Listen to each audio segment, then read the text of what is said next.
बोलो जयकारा बोल मेरे श्री गुरु महाराज की जय। सभी गुरुमुख प्रेमियों से सप्रेम जय सच्चिदानंद। श्री हुजूर गुरु महाराज जी श्री प्रयाग धाम से अमर धाम बम्बई कृपा करने लगे। ये 10 जून का जो पर्व शुभ राज तिलक श्री पंचम पातशाही गुरु महाराज जी का भावपूर्ण श्रद्धापूर्वक हर्षोल्लास से गुरुमुख प्रेमियों ने अपने सतगुरु के चरणार बिंदों में बैठ करके मनाया।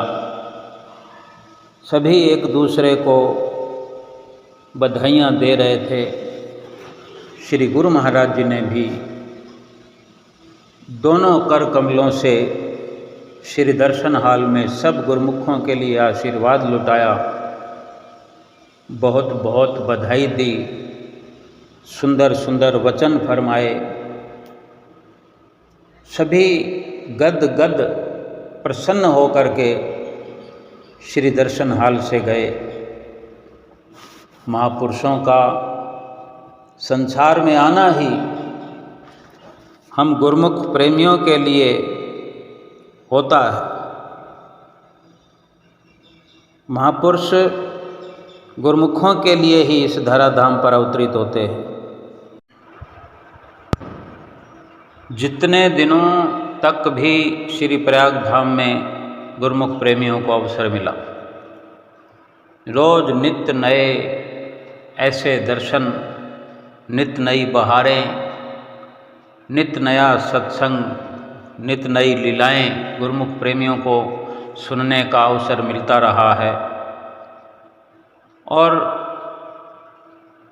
श्री गुरु महाराज जी हमेशा ही वचन फरमाते हैं कि महापुरुषों का आना तो गुरुमुख प्रेमियों के लिए ही होता है, गुरुमुख प्रेमियों की भलाई के लिए होता है। और अपनी आँखों से हम देख रहे हैं, श्री परमहंस दयाल महाराज जी इस धराधाम पर अवतरित हुए, फिर आप दूसरे रूप में प्रकट हुए, तीसरे रूप में, फिर चौथे रूप में, फिर 5वें रूप में, और आज छठी पातशाही गुरु महाराज जी के, हुजूर गुरु महाराज जी के स्वरूप में हम सुंदर दर्शन कर रहे हैं। पंचम पातशाही गुरु महाराज जी का ये सुंदर राज तिलक जो मनाया गया श्री प्रयाग धाम में, ये बम्बई के चैम्बूर अमरधाम आश्रम में फिर से राज तिलक का अवसर मनाया। सुबह को श्री प्रयाग धाम में और शाम को बम्बई के अमरधाम में मनाया गया। गुरुमुख प्रेमी वहाँ इंतज़ार कर रहे थे, सतगुरु की राह में आंखें बिछाए हुए कि कब श्री गुरु महाराज जी आएंगे, कृपा करेंगे। और वहाँ जब शाम होते होते श्री गुरु महाराज जी ने कृपा फरमाई। बाहर के गेट से लेकर दर्शन हाल तक गुरुमुख प्रेमी सतगुरु का दर्शन पाने के लिए लालायित थे। सेवा में लगे हुए गुरुमुख 2, 3, 4 दिन से हर पल यही विचार कर रहे थे कि कब दर्शन होगा, कब हमारी आँखों की प्यास बुझेगी। और जिस प्रकार गुरुमुख प्रेमी अपने प्रीतम का दर्शन पा करके अपने आप को धन्य करते हैं, अपने आप को सुखी बनाते हैं, अपने जीवन में कुशल मंगल का एहसास करते हैं, ये बहुत बड़ी सफलता उनको लगती है कि श्री गुरु महाराज जी के दर्शनों से, उनके वचनों से, उनके नक्शे कदम पर चलने से, उनके सानिध्य में रहकर जीवन बिताने से ही संभव है। जीव की जितने भी कुशलता है वो सतगुरु के शरण संगत में, उनकी पावन संगति का ही ये परम लाभ है कि गुरुमुख इस दुनिया में सुख व चैन से जीवन व्यतीत कर रहे हैं। और पंचम पातशाही गुरु महाराज जी का भी अपने जीवन चरित्र में वर्णन आता है, अनेक वर्णन आते हैं। किस अमरधाम आश्रम को भी जो है अपनी देखरेख में निर्माण करवाया। उनका हर पल हर घड़ी गुरुमुख प्रेमियों को ही समर्पित रही, हर लम्हा गुरुमुख प्रेमियों के लिए ही जीवन में सुख बरसाता रहा। उनके जीवन का एक अहम विशेष वृत्तांत है कि जब आप अपने ही घर में युवा अवस्था में कदम रखने वाले थे, उस वक़्त जब स्कूल में आप पढ़ा करते थे तो स्कूल में जाते वक़्त साइकिल पर जाया करते थे। उनके गांव में स्कूल जाने वालों में से केवल हमारे पंचम पातशाही गुरु महाराज जी के पास ही साइकिल हुआ करती थी, क्योंकि आप संपन्न परिवार से थे और यूं तो स्वयं कुल दुनिया के मालिक पार ब्रह्म परमेश्वर, और साइकिल पर जब स्कूल जाते तो उनके जो सहपाठी दोस्त हुआ करते थे, मित्र हुआ करते थे, अपने मित्रों के लिए श्री गुरु महाराज जी, श्री पंचम पातशाही गुरु महाराज जी साइकिल से उतरकर पैदल चलने लगते और उनके जो बस्ते होते थे, बैग होते थे स्कूल के, वो सभी के आप अपनी साइकिल पर टांग लिया करते थे और साइकिल को पैदल पैदल चलाते हुए स्कूल पहुंचते थे। और इस प्रकार निष्काम भाव से दुनिया में भी कोई ऐसी मित्रता नहीं निभाता, क्योंकि वो हर किसी का दुख हरने के लिए इस दुनिया में आए थे। जब वो स्कूल जाते तो बीच में एक रास्ते में नदी पड़ती थी, उस नदी के किनारे बैठ करके घंटों आध्यात्मिकता की बातें करते थे, सत्संग सुनाते थे, जीवन में किस प्रकार मंगल होता है भक्ति को करने से। और ये भी अपने मित्रों से फरमाया करते थे कि मंदिर में जाया करो, गुरुद्वारे में जाया करो। जब आप नदी के किनारे बैठ के अपने मित्रों को रूहानी ज्ञान बांटते थे, वो सब मित्र गोप सखाओं की तरह भगवान श्री कृष्ण के जो ग्वाल बाल गोप सखा, उनके सत्संग वचन सुना करते थे, उनके दर्शन किया करते थे। ऐसे ही ये नदी पर एक नज़ारा सा प्रतीत होता उन मित्रों को, जो आप पंचम पातशाही गुरु महाराज जी के सामने बैठे हुए इनकी रूहानियत की चर्चा को सुनते और इनके दर्शन करते हुए, इनके मुखमंडल पर निहारते हुए मन मुग्ध हो जाते, अपनी शुद्ध भूल जाते। और देखो कितने ऊंचे भाग उस नदी के, कि नदी भी अपने भाग मनाती, सत्संग सुनने का अवसर मिलता। भगवान जो स्वयं पार ब्रह्म परमेश्वर हैं, नर रूप में अवतरित हुए हैं और ऐसा सत्संग सुन कर के वो नदी भी निहाल होती थी। जो प्यारे प्रभु की दिव्य झलक पा करके अपने आप को कृत्य कर लेती थी, आनंदमय वचनों का आनंद लेती थी। जीव की बुद्धि से तो ये परे की बातें हैं।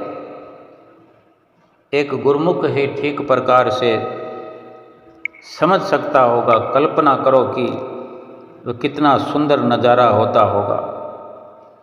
इस प्रकार जब आप स्कूल में देरी से पहुंचते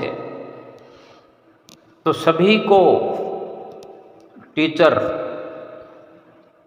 सजा देते, पनिशमेंट देते, लेकिन जब पंचम पातशाही गुरु महाराज जी की बारी आती तो इनके मुखमंडल पर निहार करके जाने क्या हो जाता उन्हें।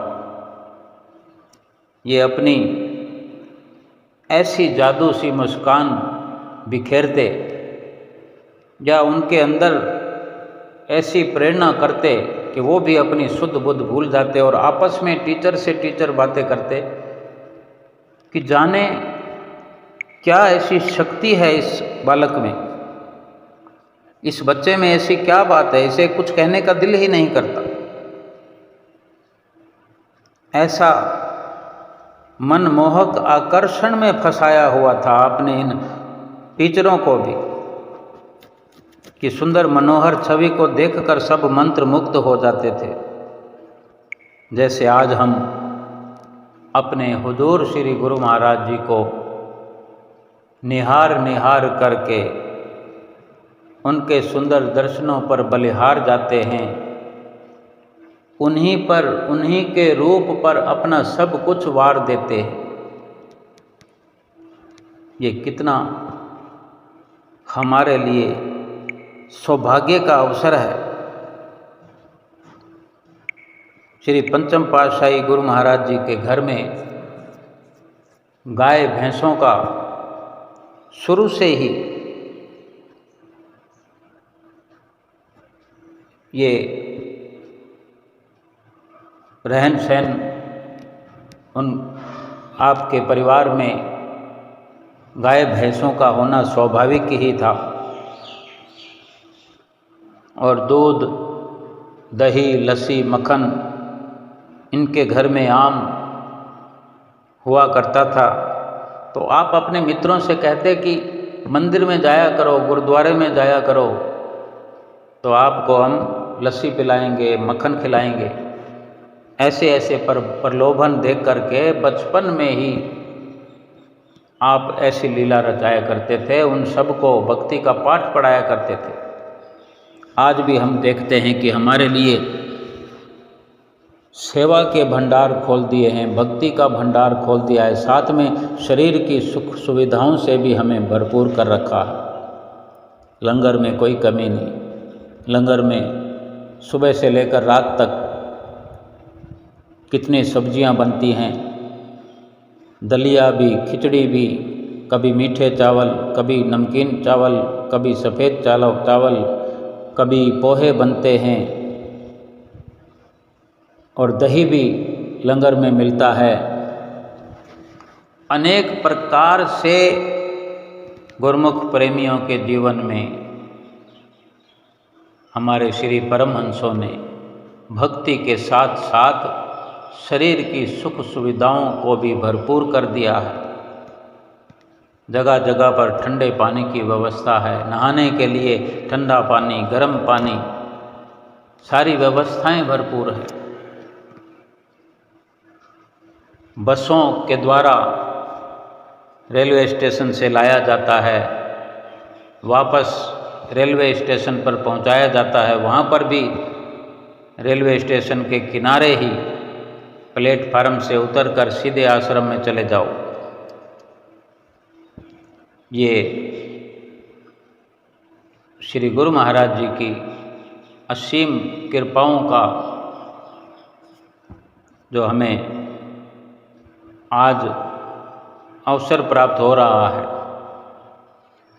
बड़ी खुशी से सफ़र करते हुए हम एक जगह से दूसरी जगह चले जाते हैं। एक एक तरह का ध्यान श्री पंचम पातशाही गुरु महाराज जी ने हमारे लिए रखा है, सुविधाओं को भरपूर किया है। और इस प्रकार गुरुमुख प्रेमी अपने भागों की सराहना करते हुए थकते नहीं हैं। शहंशाह, हमारे दिलों के बादशाह, इतनी कम छोटी उम्र का बालक क्या इतना निस्वार्थ हो सकता है? लेकिन वो तो स्वयं पार ब्रह्म परमेश्वर हैं, जो धुर दरगाह से चलकर इस लोक में मनुष्य अवतार धारण करके आए हैं, तो उन्हें तो वही परोपकार का कार्य करना ही है। लेकिन हम अपने जीवन में पूरा कहाँ समझ पाते हैं कि दुनिया में कौन ऐसा परोपकारी हो सकता है। छोटी छोटी बात के लिए, छोटे छोटे काम के लिए दुनिया में एहसान जताया जाता है, हिसाब किताब किया जाता है। सारी मतलब प्रस्थिति की इस रचना में कोई अगर परोपकारी पुरुष श्री परमहंसों जैसा इस दुनिया में आया है, जो खुद पार ब्रह्म परमेश्वर है, गुरुमुख प्रेमियों को निहाल किया है, कृतार्थ किया है, रहती दुनिया तक श्री आनंदपुर धाम का भक्ति और परमार्थ का ये झंडा यूं ही लहराता रहेगा। गुरुमुख प्रेमियों के जीवन में श्री परमहंसों की सुखद छत्र छाया बनी रहेगी कि श्री गुरु महाराज जी हमारे रात और दिन यही वचन फरमाते हैं। और फरमाया कि 2 घंटे भजन अभ्यास करो, 5 नियमों की पालना करो। बार बार क्यों फरमाते? इसीलिए कि हमारे जीवन की सारी सुख सुविधाएं भी बनी रहें और आत्मा का कल्याण बड़ी सहजता से हो सके। श्री गुरु महाराज जी ने कोई कसर नहीं छोड़ रखी। हर दिन, हर घड़ी, हर पल हम गुरुमुख प्रेमियों के लिए ही कुर्बानी देते रहे हैं और दे रहे हैं। उनको अपने शरीर पर आए हुए कष्टों की परवाह नहीं है, लेकिन हमारे कष्टों को मिटा रहे हैं, हमारे कष्टों से हमें मुक्ति दिला रहे हैं। कितनी हम पर कृपा करते हैं, एक नहीं अनेक कृपाएं हैं उनकी हम पर।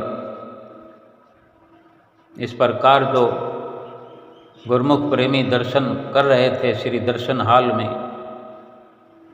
ये सोच रहे थे कि श्री गुरु महाराज जी अब जाने वाले हैं, अब कब दर्शन होंगे। ऊपर से खुश प्रसन्न थे, लेकिन अंदर एक उदासी छाई हुई थी।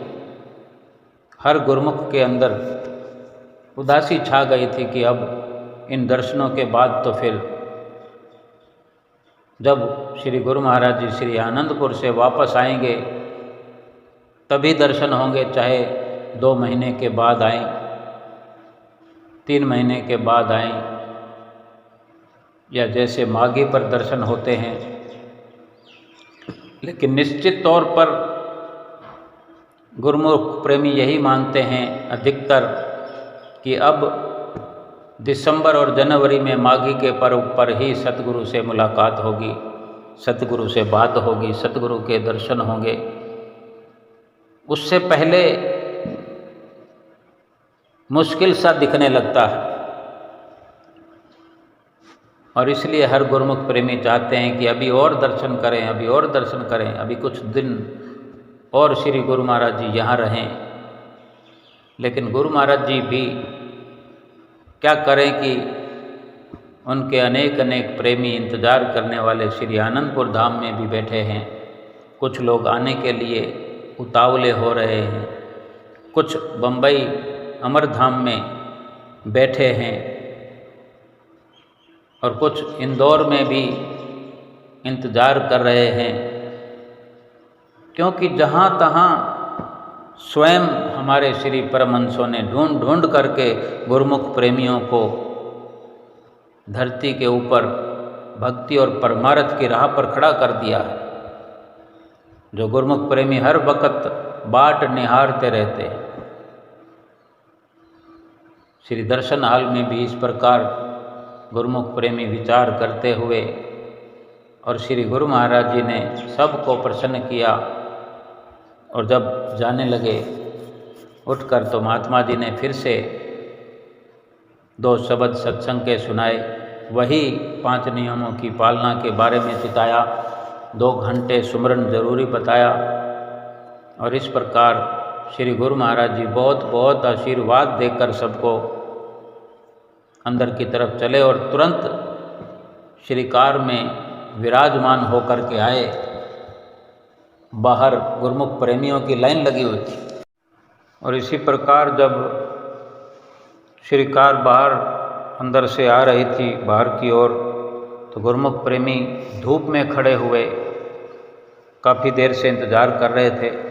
लगभग आधा घंटा हो गया हाथों में फूल लिए हुए गुरुमुख प्रेमी क्या भाईजान क्या भक्तानियाँ गेट के अंदर वाली जगह में खड़ी हुई श्री कार का और श्री गुरु महाराज जी के एक झलक के दर्शनों का इंतज़ार करते हुए और बाहर महात्मा जन और भगत जन इंतज़ार करे अपने हाथों में फूल लिए हुए।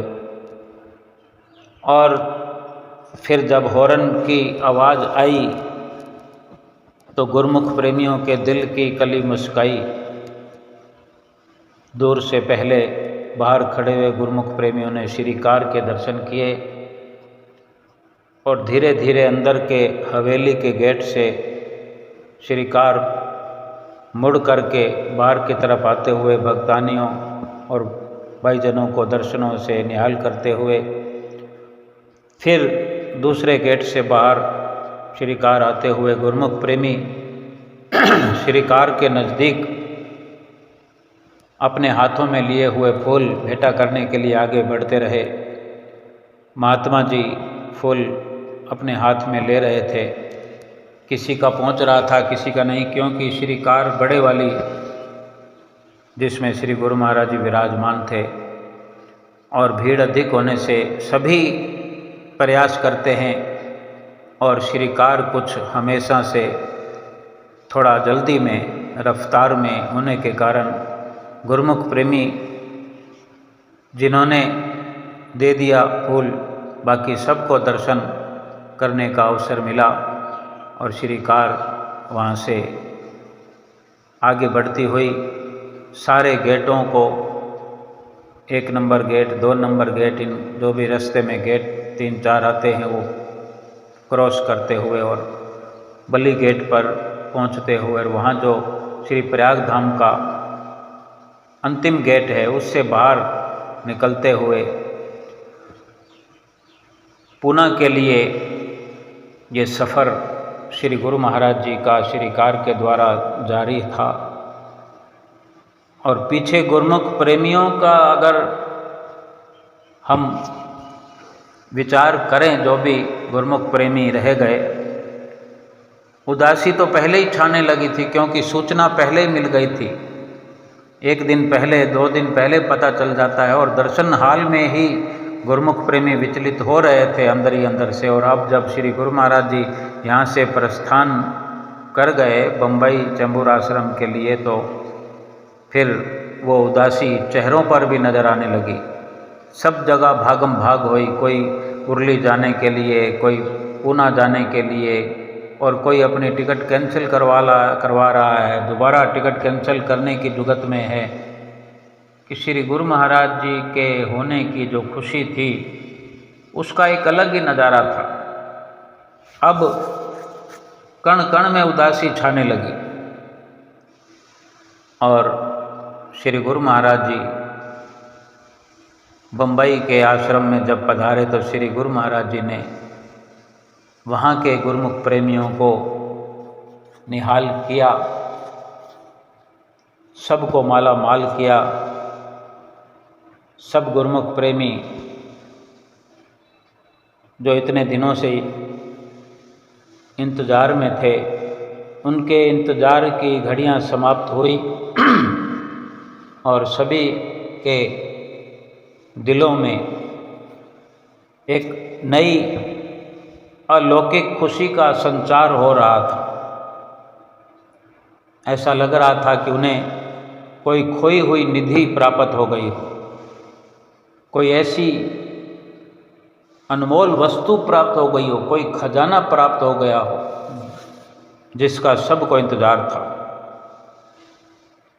सब गुरुमुख प्रेमी श्रीकार के आगे ही नाचने लगे, कोई जयकारे लगा रहे थे। सुंदर सुंदर दर्शन पा करके अपनी ही मस्ती में सब वहाँ पर झूमते नजर आए। और जब श्री गुरु महाराज जी श्री दर्शन हाल में सिंहासन पर आकर विराजमान हुए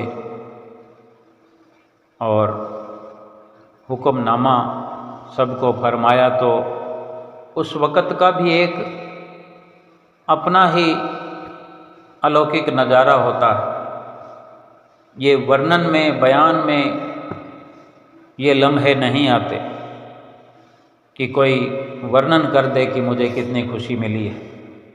भगवान के चरणों में सोने का अवसर, दंडवत करने का अवसर, भगवान के चरणों में इस प्रकार लेट करके अपनी भूलें, अपने गुनाह बख्शवाने का अवसर भला किसी को मिल जाए कि हम पाप तो करते रहें जन्मों जन्म तक, और उनको बख्शवाने के लिए थोड़ी सी मेहनत में ही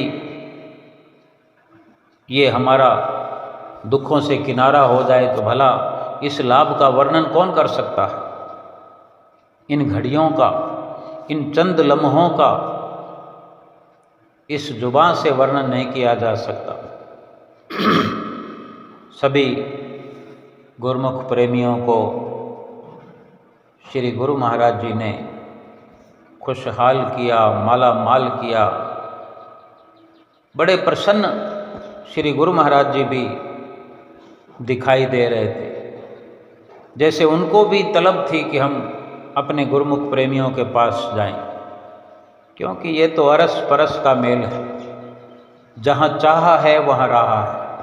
अगर गुरुमुख प्रेमी अपने सतगुरु को याद करते हैं तो सतगुरु भी उनसे मिलने के लिए बेताब होते हैं। अपने गुरुमुख प्रेमियों को मिलकर वो भी खुशी जाहिर करते हैं।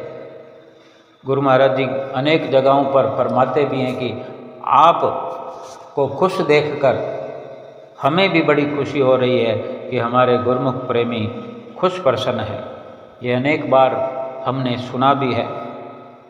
और इसी प्रकार गुरु महाराज जी सबको खुशी प्रदान करते हैं। और महात्मा जी भी सत्संग सुना रहे थे, पंचम पातशाही गुरु महाराज जी की लीलाएं सुना रहे थे।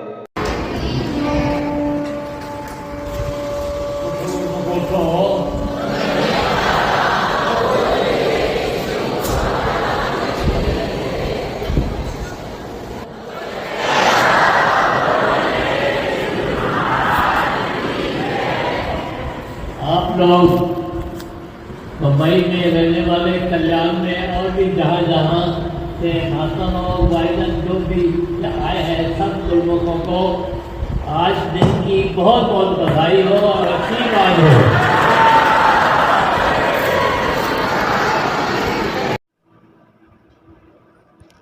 सुंदर वचन, चाहे थोड़ी देर के ही, केवल हुक्मनामा सुनकर ही गुरुमुख प्रेमियों का दिल बांग बांग हो जाता है। और हो गया। अमरधाम वासियों का दंडवत करना, फिर हुक्मनामा प्राप्त करना, और फिर जो श्री गुरु महाराज जी ने बम्बई के प्रेमियों के लिए, कल्याण के प्रेमियों के लिए, और भी जितने गुरुमुख जहाँ से भी आए हैं, सबको शुभ दिन की बधाई देना, आशीर्वाद देना, ये कितना एक सुखद एहसास गुरुमुख प्रेमियों के जीवन में गुरुमुख प्रेमी महसूस करते हैं कि सतगुरु अगर अपने सेवकों से इस प्रकार मुखातिब होते हैं, उनके सामने सिंहासन पर विराजमान होकर के उनसे हाल चाल पूछते हैं या उन्हें आशीर्वाद देते हैं, क्या किस प्रकार से हम अपने अंदर का जो सुख है उसको बयान करें।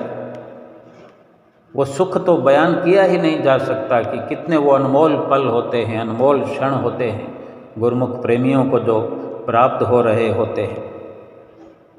और इसी के साथ वहाँ महात्मा जी ने भी सत्संग किया, पंचम पातशाही गुरु महाराज जी के फिर से गुणानुवाद गाए। सर्वप्रथम फरमाया कि दिवस सुहाना, घड़ी सुहानी आई है, सतगुरु के दीदार की सबको लाखों लाख बधाई है। आज के दिन की 10 जून की शुभ राज तिलक की और श्री हुजूर गुरु महाराज जी के सुंदर दर्शनों की, अमरधाम में आगमन की सबको बधाइयाँ दे रहे थे, श्री गुरु महाराज जी का गुणगान गा रहे थे। और पंचम पातशाही गुरु महाराज जी के बारे में वचन फरमाए कि ये कितना सुंदर समागम है, कितना सौभाग्य है सभी का कि श्री परमहंस अवतार श्री पंचम पातशाही गुरु महाराज जी का शुभ राज तिलक हम हुजूर सतगुरु दाता दयाल महाराज जी के चरणों में, उनकी छत्र छाया में बैठ कर के मना रहे हैं। ये इनकी असीम कृपा है। और इसी प्रकार चैम्बूर अमरधाम आश्रम में बार बार जयकारों का जय घोष होता रहा। वहाँ के प्रेमी अपने सतगुरु को पा करके फूले नहीं समा रहे थे, अनेक प्रकार से उनका मन उछल करके खुशियाँ मना रहा था। खुशियों में सराबोर गुरुमुख प्रेमी मंद मंद मुस्कुरा रहे थे। कभी श्री गुरु महाराज जी के दीदार को करते हुए और कभी इधर उधर संगत की भीड़ को देखते हुए, जाने क्या क्या अनुभव अपने दिल में कर रहे थे कि कभी अपने भागों की सराहना कर रहे थे कि क्या वाकई हम इतने भाग्यशाली हैं जो सतगुरुदेव महाराज का सहज में दर्शन प्राप्त कर रहे हैं। वास्तव में ऐसे अवसर बड़े भाग्यशाली होते हैं। कुछ देर तो बधाइयों का सिलसिला चलता रहा, कभी सभी की ओर से, संतजनों की ओर से, वहाँ की संगत की ओर से श्री गुरु महाराज जी के चरणों में शुक्राना और वंदन नमन करते रहे, और कभी संगत को बधाइयाँ देते हुए कि आज के समागम की, यानी ये हर्ष और उल्लास का जो अवसर था, हर गुरुमुख प्रेमी एक सच्ची खुशी का अनुभव कर रहा था। वर्णन हुआ कि श्री परमहंस दयाल महाराज जी, हमारे हृदय सम्राट, दिलों के बादशाह, 10 जून के दिन ही, 10 जून 1970, यही वो दिन था जब श्री आनंदपुर के ऊंचे सिंहासन पर आप विराजमान होकर फिर देश में विदेश में जगह जगह हम गुरुमुख प्रेमियों के लिए सुंदर सुंदर आश्रमों का निर्माण कराते रहे। हमें हमारे मकसद में कामयाब करने के लिए, अपने मकसद तक पहुंचाने के लिए अपने जीवन को सफल बनाने के लिए हर संभव प्रयास करते रहे, अपने तन पर अनेकों कष्ट सहन करके यही प्रयास करते रहे कि हम गुरुमुख प्रेमी अपने लक्ष्य को पा सकें, भक्ति और परमार्थ का लाभ प्राप्त कर सकें, कि हर गुरुमुख भक्ति की राह को पा सके। ये जो आश्रम जगह जगह पर बनाए, गुरुमुख प्रेमियों को भक्ति की राह प्राप्त हो सके, वो भक्ति की राह को पाकर उस पर चल करके अपने मंजिल मकसूद पर पहुंच सके। ये आसान से आसान रास्ता हमारे श्री पंचम पातशाही गुरु महाराज जी ने अपने समय में हमारे लिए बनाया, जो आज हम स्वयं समझ सकते हैं कि कितनी आसानी से हम श्री दर्शनों का लाभ प्राप्त कर लेते हैं, सेवा का अवसर प्राप्त कर लेते हैं, कई कई दिन दरबार में रह कर के सुख से सुविधा से रहने का भी अवसर प्राप्त कर लेते हैं। ये सब श्री पंचम पातशाही गुरु महाराज जी की असीम कृपा का फल है। अमर धाम के लिए भी सत्संग में वर्णन हो रहा था कि श्री पंचम पातशाही गुरु महाराज जी ने ही इस आश्रम की नींव रखी, इस धरती को पसंद किया आश्रम बनाने के लिए और आश्रम निर्माण करवाया। ये बम्बई जो है, ये विश्व विख्यात है कि बम्बई माया नगरी है, और इसी माया की नगरी में भक्ति का केंद्र अमरधाम आश्रम के रूप में बना दिया। माया नगरी बम्बई में भी गुरुमुख प्रेमियों के लिए ये भक्ति का केंद्र बनाया, और भक्ति का लाभ प्राप्त गुरुमुख प्रेमी करते रहे हैं और करते रहेंगे। ये असीम कृपा है महापुरुषों की हम गुरुमुखों पर, प्रेमियों पर। महापुरुष तो ऐसी रचना रचाते हैं, ऐसा सुंदर रास्ता बनाते हैं कि जो गुरुमुख प्रेमी उनके बताए रास्ते पर चल पड़े, उनकी रहनुमाई में चल पड़े, उनकी आज्ञा व मौज को शिरोधार्य करके चलते चले जाएं, तो उनका भक्ति का मार्ग तो सहज होता ही है, सरल होता ही है। भक्ति तो सरलता से प्राप्त करते ही हैं। दुनिया के बाकी कार्य भी बड़ी आसानी से उनके पूरे हो जाते हैं।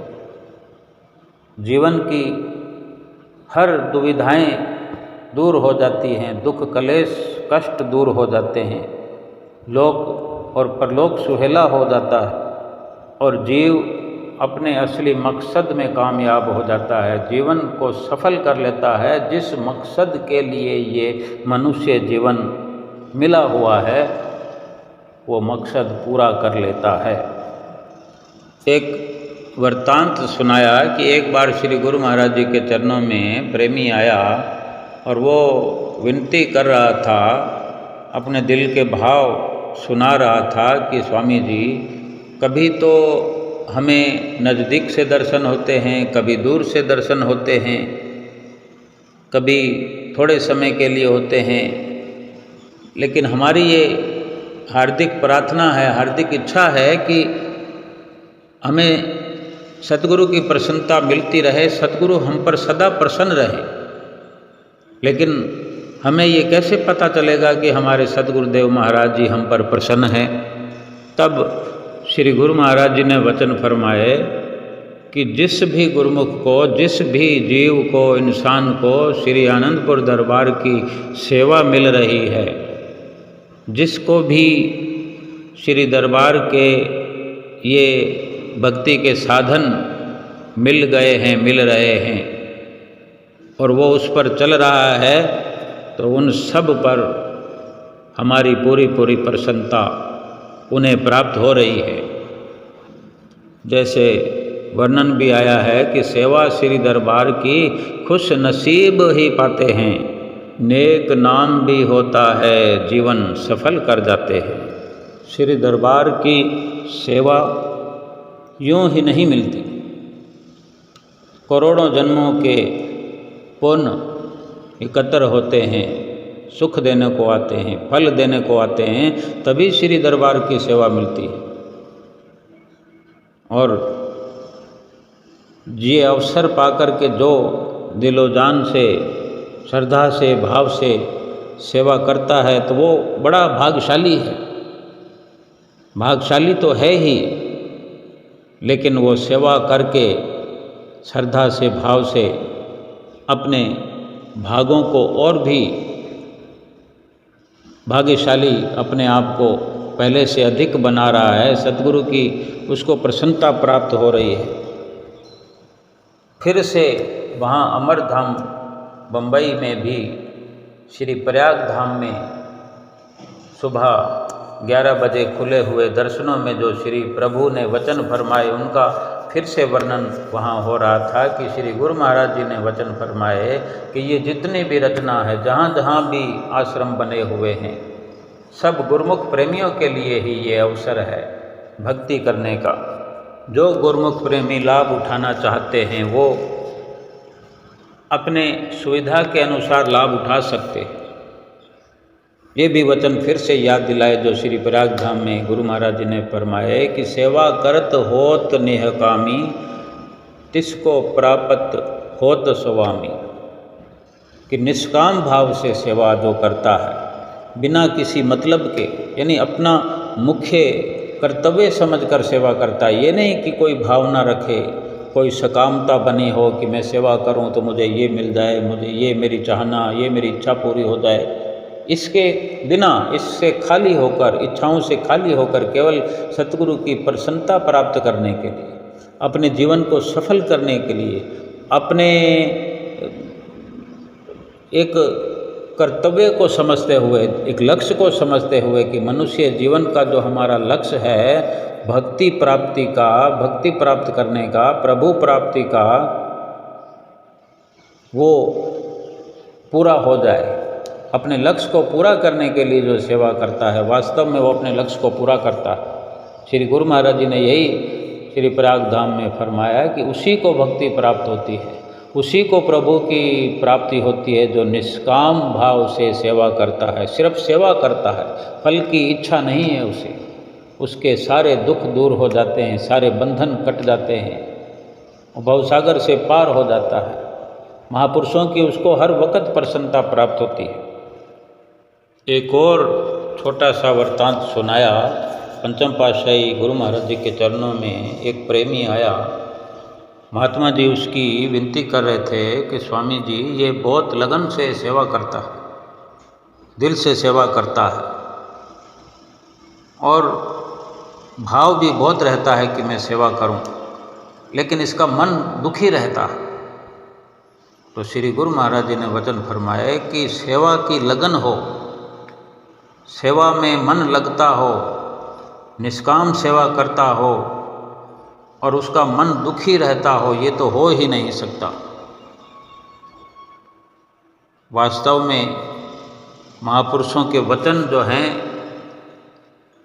हमारे लिए समझने की ज़रूरत है कि हमारे अंदर कमी हो सकती है। बार बार इसीलिए फरमाते हैं कि निष्काम भाव से सेवा करो। कोई दिल में ख्वाहिश रख के, कामना रख के सेवा नहीं करनी। जो भी प्रभु की कृपा उतरेगी, हमारा सब कुछ कल्याण ही कल्याण होगा। हमारी जीवात्मा का कल्याण ही निष्काम सेवा से हो सकता है। जीवन सफल हो सकता है, असली मकसद पूरा हो जाएगा। प्रभु प्राप्ति अगर निष्काम सेवा से होती है तो निष्काम सेवा करके ये बहुत बड़ा लाभ है जीवन का कि हमारी आत्मा परमात्मा से मिल जाए। और क्या चाहिए?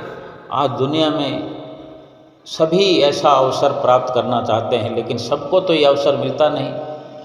जिसको अवसर मिलता है वही लाभ उठा सकता है और गुरुमुख प्रेमियों को ये अवसर मिला हुआ है। हम गुरुमुख हैं, प्रेमी हैं, भूल जाते हैं, कामना कर बैठते हैं। कामना का त्याग करें, जो भी जीवन हमें मिला हुआ है, जैसा भी प्रारब्ध हमारा है, प्रारब्ध के अनुसार सब कुछ प्रभु की कृपा से हमें मिला हुआ है। जो मिला है उसका शुक्राना करें, जो नहीं मिला हुआ है वो अपने दिल में ख्याल न लाएं, किसी से मुकाबला न करें कि उसके पास ये है और मेरे पास ये नहीं है। हमें अपने प्रारब्ध के अनुसार सब मिला हुआ है। लेकिन बड़ी बात समझने की यही है कि ये देखे गुरुमुख प्रेमी अपने जीवन में कि जो सतगुरु की शरण उसे मिली हुई है, क्या वो अवसर दूसरे को मिला हुआ है? और जो अवसर भक्ति करने का मिला हुआ है, क्या वो दूसरे को मिला हुआ है? लेकिन जितनी भक्ति मैं कर सकता हूँ वो मेरे पे निर्भर है। मैं अधिक से अधिक भक्ति करूँ, अधिक से अधिक सुमरन करूँ, भजन अभ्यास करूँ। 2 घंटे भजन अभ्यास की अगर आज्ञा है तो वो करूँ ही करूँ। वास्तव में हमारे समझने की, गुरुमुख प्रेमियों के समझने की ये बात है कि कितनी हम पर असीम कृपा है कि सतगुरु की शरण हमें मिली है। समय समय पर हमें दर्शनों का अवसर मिलता है, सेवा करने का अवसर मिलता है। पूरा लाभ उठाएं। ये क्या कम है कि हम श्री आनंदपुर दरबार के सेवक हैं। आज दुनिया में ये अवसर हर किसी को नहीं मिलता, और जो भक्ति करने का हमें अवसर मिला है उसमें कोई कसर न रहे। वक्त तो बीतता चला जा रहा है, वक्त समाप्त हो रहा है। फिर से ये याद दिलाया पंचम पातशाही गुरु महाराज जी का वचन कि फरमाया करते थे कि खाओ पियो खुशियाँ मनाओ, बात न भूलो एक, श्री आरती पूजा सेवा सत्संग सुमरन दर्शन ध्यान, चाहे बाधा पड़े अनेक। इतनी जिम्मेदारी गुरुमुख प्रेमियों के लिए हमारे श्री सतगुरुदेव महाराज जी ने अपने समय में, पंचम पातशाही जी ने जिम्मेवारी निर्धारित की है कि क्या जिम्मेदारी बनती है गुरुमुख प्रेमी की। चाहे अनेक बाधाएं आएँ, नित्य नियमों को नहीं छोड़ना, न श्री आरती पूजा को छोड़ना है, न सेवा को छोड़ना है, न सत्संग को छोड़ना है, न दर्शनों को छोड़ना है, न ध्यान की एकाग्रता को, और 2 घंटे भजन अभ्यास जो हमें रोज़ सिखाते हैं। सब नियमों की पालना करनी है। बाधाएं मिटती चली जाएंगी। बेशक बाधाएं आएंगी, जीवन में बाधाएं तो आती हैं। भजन सुमरन करने वालों को भी आती है और बिना करने वालों को भी आती है। लेकिन फ़र्क यह है कि जो सतगुरु के 5 नियमों को अपनाते हैं, 2 घंटे भजन अभ्यास करते हैं, उनकी बाधाएं मिट जाती हैं। बाधाएं ऐसे मिटती चली जाती हैं कि जैसे आई ही नहीं थी। और हर पल गुरुमुख का चित्त जो है, मन जो है, भक्ति की ओर आगे से आगे बढ़ता रहता है। भक्ति की दृढ़ता की, लगन की मिसाल बनता जाता है गुरुमुख का चित्त, गुरुमुख का मन। और गुरुमुख के जीवन में सदा खुशियाँ विद्यमान रहती हैं, छाई रहती हैं खुशियाँ, इसीलिए कि वो सतगुरु के बताए रास्ते पर चलता है, उनके बताए हुए भक्ति मार्ग पर चलता है, भक्ति के सारे नियम अपनाता है, 2 घंटे भजन अभ्यास करता है। उसे कोई दुख कष्ट क्लेश नहीं आ सकता। जो गुरुमुख प्रेमी विश्वास रखते हैं, सतगुरु से प्यार करते हैं, सतगुरु से जिनका नेह लगा हुआ है, जो सतगुरु को ही अपना सब कुछ समझते हैं, जिनको सतगुरु का ही सहारा है, तो सतगुरु भी उनको हर मुसीबत से निकाल देते हैं और भव से पार ले जाते हैं। उनके जीवात्मा का, उनकी आत्मा का परमात्मा से मिलन करा देते हैं। और ये लोग भी, परलोक भी उनका सुहेला कर देते हैं। और यही जीवन की सार्थकता है, यही जीवन की सफलता है। जिसका जीवन सफल हो गया, सारे काम शुद्ध हो गए, उसके सारे काम पूरे हो गए, जीवन मरण से छुट्टी हो गई। ना फिर इस जीवन में आना है, ना जन्मना है, ना मरना है, ना दुख पाना है, ना सुख पाना है। दुख से और सुख से, जन्म से और मरण से सदा सदा के लिए छुट्टी हो गई, सदा सदा के लिए आज़ादी मिल गई, सारे बंधनों से मुक्ति मिल गई। इस जीवन के हम अपने जीवन में देख रहे हैं कितने छोटे बड़े दुख कोई न कोई आते रहते हैं, आते रहते हैं। इन सभी प्रकार के दुखों से सदा सदा के लिए छुटकारा पाकर ये जीव आत्मा परमात्मा के साथ मिल जाती है। बोलो जयकारा बोल मेरे श्री गुरु महाराज की जय।